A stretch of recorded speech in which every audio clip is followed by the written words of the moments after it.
Welcome to Inside the Arc, the segment that takes our audience inside an Esri product or capability. But for this edition, we're going to do something a little different. We're going to pass the microphone over to my colleague, Paul Voegtle. He is our go-to person at Esri Canada for location analytics and business intelligence. And today, Paul has invited a special guest to tell us about exciting new enhancements to our demographic data. So Paul, welcome to the podcast, and the floor is yours. Thanks, Mark, and thanks for giving me your time today. So today I'm really excited for our guest, currently the Senior Vice President and Chief Demographer at Environics Analytics, where he's assisted countless companies, government agencies, and nonprofit organizations in the utilization of census and other statistical information for planning, marketing, known nationally for media commentaries on Canadian social and demographic trends, giving frequent presentations and seminars at conferences across the world and globally. Most recently as Director of General of Social and Demographic Statistics at Statistics Canada, recognized by Statistics Canada and the Canadian Population Society for lifetime achievements and contributions in the field of demographics. None other than Dr. Doug Norris from Environics Analytics. Hey, Doug. Thanks for joining us today. Hey, Paul. I hope I got all that right. That's right? That sounds good to me anyway. Great to be with you. Thanks for joining. I know you're a really busy person. And so just thanks for your time today. It's always exciting to talk to you and to talk about the world of demographics and census information. Before we get started, again, we talked last week. You had a great conference, the Environics Analytics UC 17th conference. And just a great event, talking to many people, over 900 people geeking out about demographic data.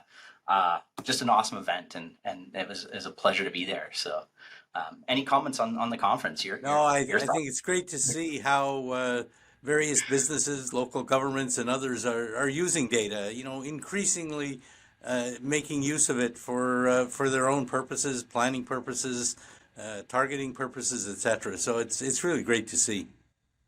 And to me, it's like a family reunion. It's one of my favorite conferences to go. Just being in this industry for 20 years, plus years. Just seeing everyone's face, this small little group that we have, it's just nice to see everybody.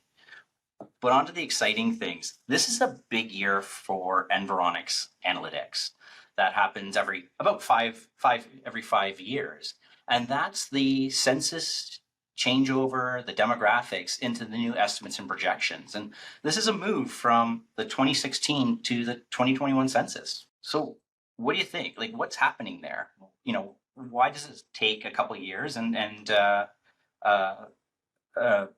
bringing this data in?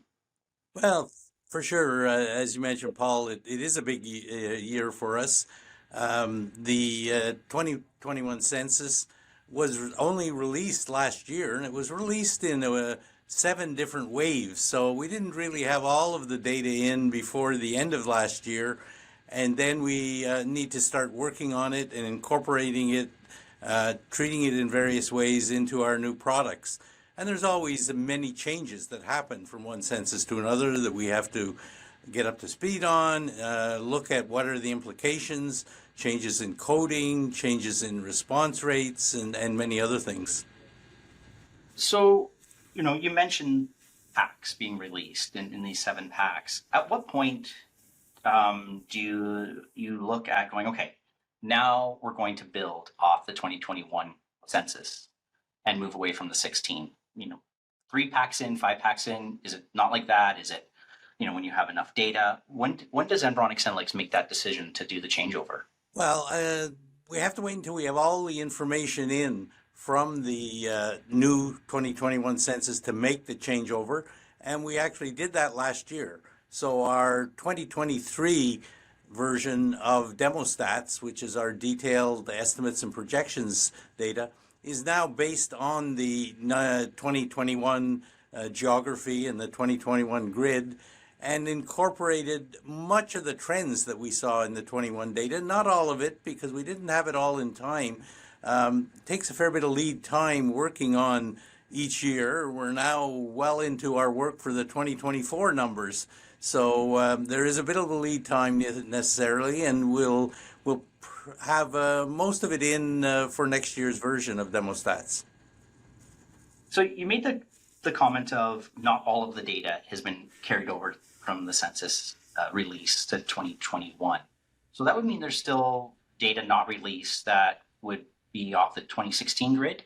How would that be leveraged and brought into the 2021 census grid, even though the data's not released? Yeah, maybe I should clarify. All of the data is certainly now based on the new geographic grid from 2021. However, some of the issues with the census, for example, an important part of what we do is to make various adjustments to the census. The census is really good, but it does miss about 3% of people and misses a higher proportion of young people, particularly young males. And we need to adjust for that. The 21 census was also a pandemic year census, and that was an impact, particularly in collecting data from our northern areas where previously that data had been collected face-to-face, door-to-door. We couldn't do that in 2021. We had to use indirect methods. As a result, response rates in some areas, particularly some of the reserves for our First Nations people, we couldn't get to. And so there's more missing data in pockets that we need to adjust for. And we're now only getting the information which will allow us to make the final adjustments. We made some preliminary adjustments, but we're just getting the data any day now to allow us to make the final adjustments. So what has been released so far for those census packs, and what are we expecting over the next year to see in the release? Well, we have all of the geography from the 2021 census is all released and final, and we moved that over. We have numerous tabulations of all variables from the census also released. I don't know how many, there are hundreds, if not over 1,000 different tables that StatsCan has produced, and that's readily available at different geographic levels. One of the big census products that many people use is what I call the census profile, which gives you a very detailed picture of all the communities down to a very low level, lowest level being the so-called dissemination area, which, there are 58,000 of them in the country. We sometimes refer to those as neighborhoods. And all that data is available. There will be probably more detailed data coming. We just got last week what's called the public use sample file, which is a set of individual records, anonymized, but allowing for much more detailed work. And so much of the data is now out. We're waiting, as I just mentioned, for the final adjustments to the census undercount, which StatsCan measures after each census, but it takes them a year or so. And I think that'll be out every day, and that'll probably complete the data, and then we have the process of incorporating all that information. Along that census, you mentioned dissemination geographies. So there's kind of a two-part question to this.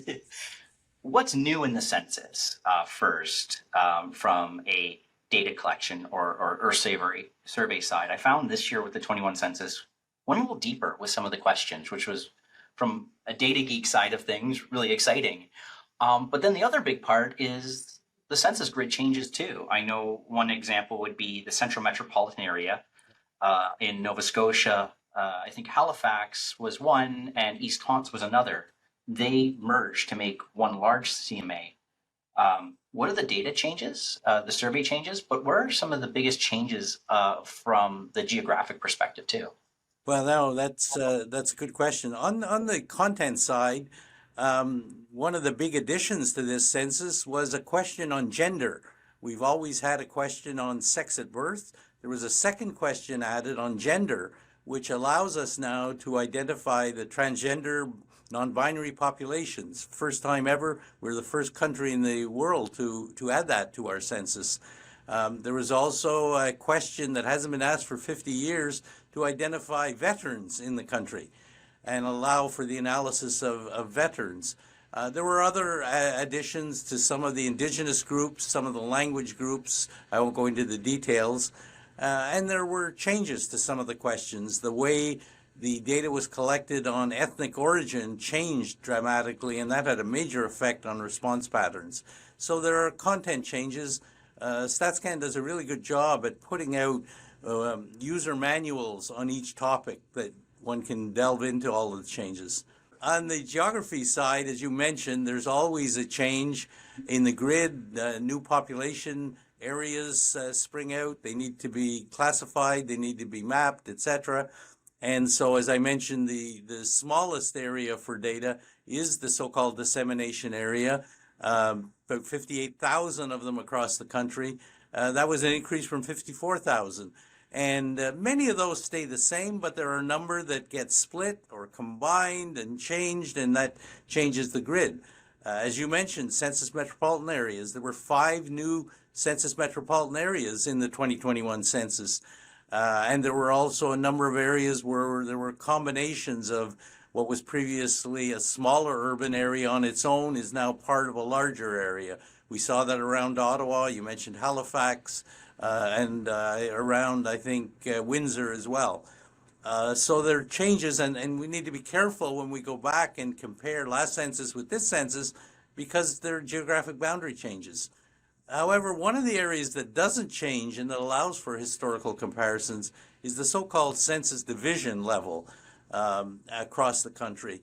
And those boundaries did not change at all for a number of censuses, and so that's a nice level of making historical comparisons. But at other levels, we need to be careful and adjust for the boundary changes if we really want the data to be comparable. I'm sorry, I just cut you off there. When you mentioned that survey, I've seen it, and it's a really granular survey when you want to dive deep into what that question is, into those nuances. And I've seen it and use it quite often when I'm looking at various data types. Last week at the user conference, really insightful. You're on stage talking about trends, interesting observations within the census. Care to share those? Yeah, there were a number. I mean, the census is so rich, and it's always fascinating to me when I look at the new data. But, you know, some of the things that really struck me as I looked at the various waves being released, first of all, the basic shifts we've seen in where populations are growing. For example, the maritime provinces for many years had virtually no growth. Some census over census comparisons showed declines, and all of a sudden the Maritimes were growing when we looked at the 21 census. On the other hand, Alberta, that had been sort of booming in the 2016 census, was growing much slower and in fact was losing people simply as a result of the collapse of the resource industry. So some of those shifts in where growth has occurred were interesting. The impact of immigration on our multicultural makeup, always fascinating. And one of the things that stuck out is when we look at the Toronto metropolitan area, the CMA, over about 70% or 80%, I'm sorry, of people who live in the Toronto metropolitan area are either an immigrant or the child of an immigrant, just to show you the magnitude of immigration. Also 70% in Vancouver. And the spreading out now of immigration to not only, you know, the big three, Montreal, Toronto, Vancouver, but to smaller places, the medium-sized urban areas, starting to become more and more multicultural. And so those are just a couple of the highlights that stand out. So one of the other parts to the census is that not all the variables in the census make it to the estimates projections. Can you talk a little bit about that too? No, for sure. And when we look at our DemoStats product, which are the annual estimates and projections, we make a choice of what variables that we think are important. We have many of the variables, and most of I think, the important variables are impact in. Now, some of them are only in the estimates and not in the projections. And the decision on that really depends on how confident we are in being able to project some of the trends. Some of them we feel more confident about, others we're more concerned, and we don't want to put out projections unless we have some confidence. Even there, it's a difficult task. So there is a choice made, but there are certainly most of the main characteristics on households, on housing, on the multicultural makeup of the country are all embedded in our DemoStats product. So being a big year with this changeover from the 16 grid to the 2021 grid, with the 2023 estimates and projections data, what should our GIS users, our data scientists, our economists, those who are using your data, be aware of when doing this transition and begin to use the next release of the 2023 data that's on this new census grid? Well, a couple things. For one thing is that the 23 are on a totally different grid, are on the 21 grid compared to the 22 estimates. But over and above that, even next year, still be on the 2021 grid. But there are changes. Every year we spend a fair bit of time looking at the data, looking at the methodology underlying the data. And one of the things we're noticing as we work on the 24 numbers is that there is a real spike over the last year or two in immigration, and in particularly non-permanent residents, international students coming into the country, temporary workers. And that really has affected some of the major trends that we saw last year. So we're revisiting some of the ways in which we're estimating a projection. And so the methodology always gets tweaked from one year to another. And it really is not something we would ever recommend in using sort of the 22 vintage with the 23 vintage to look at change. You can use our trend data from the 23 data, but don't mix vintages, if you will. And that was going to be my next question, kind of steering away quickly from the census 2021 grid, but moving forward to from 2023, your estimates and projections of the DemoStats of 2024, 2025, 2026. Sometimes people try to keep vintages that year, even built on the same grid, and try to compare year over year, and always recommend using the DemoStats trend. No. Can you just give a quick sentence on why not to do that? I think you already did, but just let's chisel that in. It's because, as I mentioned, in some cases we actually have changed the methodology a little bit. We found a better way, I think, this time of incorporating some of the immigration numbers in. And so one might see a bit of a shift in some of our estimates and projections that are due to the methodology we've used and rather not true trends. So no, we certainly would never recommend comparing the vintages year over year.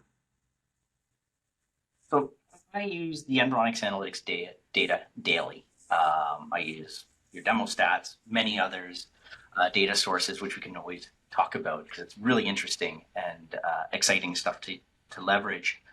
But one question I often get is, what are some of the key differences from the Environics Analytics data that is addressed in developing the products based on the census? So kind of that compare contrast between the two.